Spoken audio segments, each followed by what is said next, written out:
बिस्मिल्लाहिर्रहमानिर्रहीम। अस्सलाम वालेकुम नाज़रीन इकराम, मैं हूँ अब्दुल बासित स्वाति और आप देख रहे हैं मेरा डिजिटल चैनल।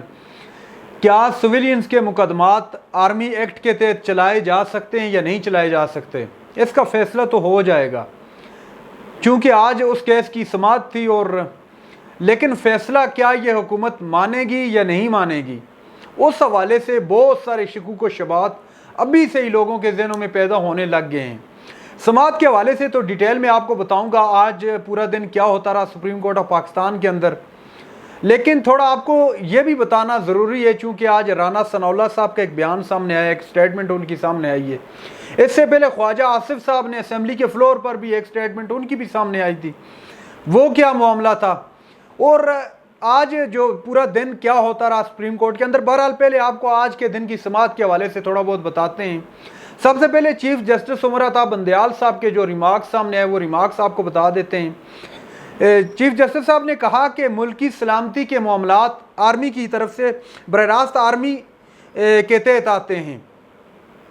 क्या तरीक़ेकार होगा जिसके तहत मुकदमात मिलिट्री कोर्ट्स को भिजवाए जाएंगे।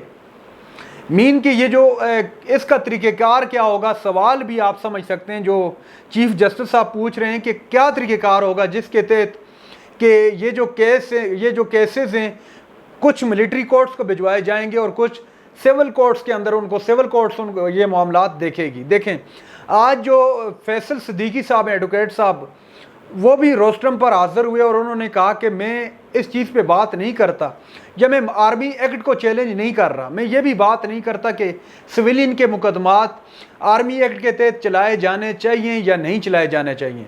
मेरा इनसे अलग है बिल्कुल सोच का तरीका या दरख्वास्त।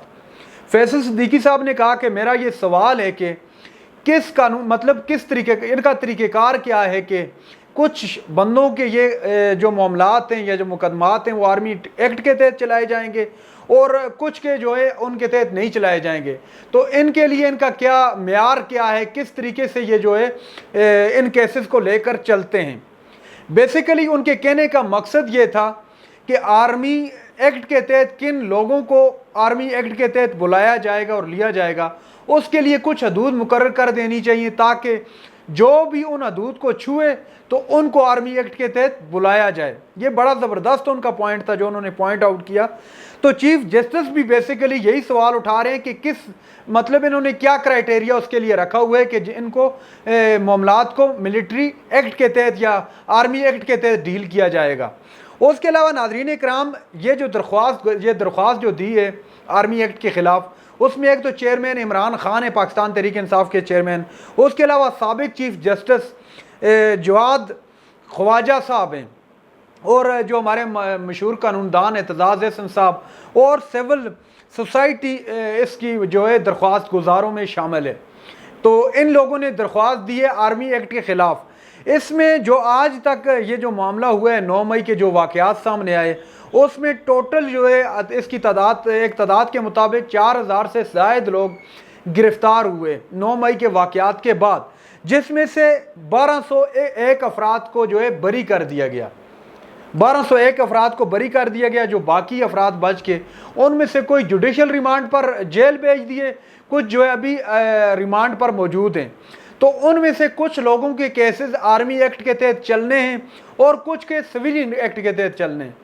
यहाँ पर सवाल ये नहीं है कि इनको सज़ा मिलनी चाहिए या नहीं, चूँकि सज़ा के तो ये हकदार हैं। जो भी तनसीबात पर हमलों में मुलव्वस थे उनको सख्त से सख्त सज़ा देनी चाहिए, इस बात से कोई भी इनकारी नहीं है। यहाँ पर सवाल ये पैदा होता है कि किन लोग इन में से कुछ लोगों के आर्मी एक्ट के तहत चलाएंगे और कुछ के सिविलियन के। तो कहने का मकसद ये है कि तमाम के मुकदमात ये लोग चाहते हैं दरख्वास्त गुजार के सिविलियन के कोर्ट्स के अंदर इनके मामलात चलने चाहिए। तो यहाँ पर इस वजह से ये मामला यहाँ तक पहुँचे। जो 9 रुकनी बेंच तश्कील दिया गया था चीफ जस्टिस उमर अता बंदयाल की जानिब से, उसमें से 2 मुअज़्ज़ज़ जजेस, एक तो काजी फायज़ ईसा साहब जो आने वाले चीफ जस्टिस हैं, उसके अलावा तारक मसूद साहब, इन दोनों ने बेंच से इलादगी का फ़ैसला कर लिया है। और उन्होंने ये नहीं कहा कि हम इस केस से या इस बेंच से अलग, उन्होंने वाज़ेह ये कहा है कि ये जो बेंच तश्कील दिया गया है ये बिल्कुल गैर कानूनी है, चूँकि एक्ट एंड प्रोसीजरल जो मामला है वो अभी तक उसका फैसला नहीं हुआ। जब तक उसका फैसला नहीं हो जाता उस वक्त तक जो है ये बेंच तश्कील इस तरह नहीं पाया जाना चाहिए। इससे पहले ये ख्याल है काजी फायज ईसा साहब का, और उन्होंने कहा है कि आप उस एक्ट को, उस कानून को मुस्तरद कर सकते हैं लेकिन मुअत्तल नहीं कर सकते। तो लिहाजा पहला उस कानून, उसका फैसला हो जो मामला ऑलरेडी चल रहा है, उसके बाद ही नया बेंच कंस्टिट्यूट हो सकता है, बन सकता है। तो लिहाजा इसी तरह तारक मसूद साहब ने भी उनके साथ हाँ में हाँ मिलाई और उन्होंने कहा कि मैं भी उनकी राय से मुतफिक हूँ, लिहाजा मैं इस बेंच से अलग होना चाहता हूँ। लेकिन बहरहाल जो है 7 रुकनी बेंच अभी भी मौजूद है, एग्जिस्ट कर रहा है, जिसमें से जस्टिस मंसूर अली शाह साहब हैं और मुख्तलिफ जजेस हैं, जो आयशा मलिक साहिबा हैं। तो ये जो 7 रुकनी बेंच है, इसमें भी चूँकि ये तासर पाया जा रहा है आजकल के जजेस के अंदर भी 2 धड़े हैं, तो अगर उनको उस तरह भी देखा जाए तो इसमें फायज ईसा साहब के साथ जो जजेस मुंसलिक हैं वो भी इस बेंच का भी हिस्सा हैं और इसमें मोस्ट सीनियर लोग शामिल हैं। लेकिन जो राना सनाउल्लाह साहब की स्टेटमेंट सामने आई है, उससे अभी से ही लोगों को ये लग रहा है, महसूस हो रहा है उससे कि ये लोग फैसला नहीं मानेंगे, क्योंकि राना सनाउल्लाह साहब ने कहा है कि ये 9 रुकनी बेंच था, ये अब टूट चुका है, 2 जजेस इसमें से अलग हो चुके हैं, प्रोसीजरल एक्ट का मामला अभी बाकी है, तो इसका फैसला कैसे होगा। मीन के बात शकूक व शबात की तरफ जा रही है कि क्या ये लोग फैसला मानेंगे, उस पर अमल दरामद करवाएंगे या नहीं करवाएंगे। तो बहरहाल ख्वाजा आसिफ साहब की भी बड़ी अहम स्टेटमेंट है, वो भी आपके सामने रख देता हूँ। ख्वाजा आसिफ साहब ने कहा है कि माजी के अंदर जो है पाकिस्तान तहरीक इंसाफ की हुकूमत का बेसिकली वो कह रहे हैं उस टाइम पे भी ये आर्मी एक्ट के तहत 25 से ज़ायद लोगों को सज़ा देगी। ये जो आजकल ये जो कुछ कर रहे हैं, बगैर नाम लिए उन्होंने कहा ये जो कुछ कर रहे हैं दरख्वास्त गुजारों का बेसिकली वो कह रहे थे, जिसमें से ऑब्वियसली बात है इमरान खान है, एतजाज़ एहसन साहब हैं, ख़ास तौर पर मेरे ख्याल से जिनको सुनाया जा रहा था कि ये लोग जो है कुछ होश के नाखुन लें और ये मामलात को बेहतरी की तरफ लेके चलें। जो अदलिया पर शदीद तनकीद की खास करें ख्वाजा आसिफ साहब ने, उन्होंने कहा कि हर इदारे को अपनी हदूद में रहकर काम करना चाहिए। बेसिकली वो ये चाह रहे हैं कि कुछ लोगों के मखसूस जो जिनको वो चाहते हैं उन लोगों के मुकदमात जो है आर्मी एक्ट के तहत उनको सुना जाए, उनको उनके मुताबिक सज़ा दी जाए। तो उन्होंने कहा कि माजी के अंदर पीटीआई दौर में तो 25 से ज़ायद अफराद को जो है आर्मी एक्ट के तहत सज़ा देगी। आजकल ये जो आगे बढ़ बढ़ कर बातें कर रहे हैं, ये सिर्फ और सिर्फ लोगों का ध्यान अपनी तरफ ले जाना चाहते हैं और ये अपने वोट जो है लेने के लिए ये सारा मामला बहरहाल कर रहे हैं। देखिए नाज़रीन इकराम, एक बात तो यहाँ पर लाजमी याद रखनी चाहिए, वो ये कि जो इस वक्त पाकिस्तान तहरीक इंसाफ के चेयरमैन इमरान खान हैं वो तो दरख्वास्त गुजार हैं, लेकिन उसके अलावा इसमें 3 इंतहाई अहम शख्सियात, एक एतजाज़ एहसन साहब, एक साबिक चीफ जस्टिस हैं।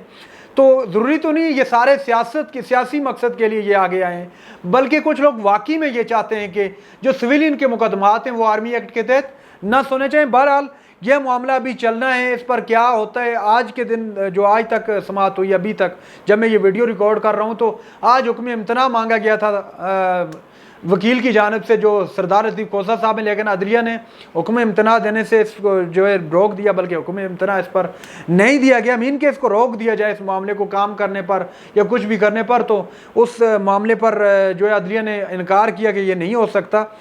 अब थोड़ा बात कर लेते हैं कि जिन्ना हाउस जो हमला हुआ था उस केस में 144 पीटीआई के अफराद ने दरख्वास्त ज़मानत के लिए दरख्वास्त दायर कर रखी थी, जिसमें से जो है 146 नहीं बल्कि 180 अफराद ने, जिसमें से 146 की दरख्वास्त जो है मुस्तरद कर दी है और 34 अफराद को जो है रिहा कर दिया गया है। जो लोग तनसीबात पर और जो है इश्तिहाल अंगेज़ी के अंदर मुलव्वस थे उनको जो गिरफ़्तार किया गया था, वो उस सिलसिले में ये ATC के अंदर इस पर समाअत हुई, तो 146 अफराद की दरख्वास्त को मुस्तरद कर दिया है। अच्छा जी, शहरी इस हवाले से क्या कहते हैं, मिलिट्री कोर्ट्स के हवाले से शहरियों के अगर पॉइंट ऑफ व्यू देखे जाएं तो बहुत सारे शहरी इस हक़ में हैं कि जो लोग 9 मई के अंदर तनसीबात पर हमलों में मुलव्वस थे, ये एक संगीन जुर्म है और इससे कोई इनकारी नहीं है। वो ये कहते हैं कि इनके वाकई में ट्रायल जो है आर्मी एक्ट के तहत होने चाहिए, लेकिन बाज़ ऐसे भी हैं जो ये चाहते हैं, बाज़ मेजॉरिटी जो है इस हक़ में इस वक्त कि इनके वाकई में एक मुकदमात जो ख़ास तौर पर तनसीबात पर हमलों में मुलव्वस हैं उनके मुकदमात आर्मी एक्ट के तहत चलने चाहिए, लेकिन कुछ ऐसे भी हैं जो ये चाहते हैं कि ऐसा नहीं होना चाहिए। बहरहाल अभी अदालत क्या फ़ैसला करती है इस पर, और क्या हुकूमत उस पर अमल दरामद कराती है या नहीं कराती, ये तो देखेंगे और वक्त बताएगा ये सारा कुछ कहाँ जाता है। नाज़रीन इकराम, ये थी आज की हमारी वीडियो।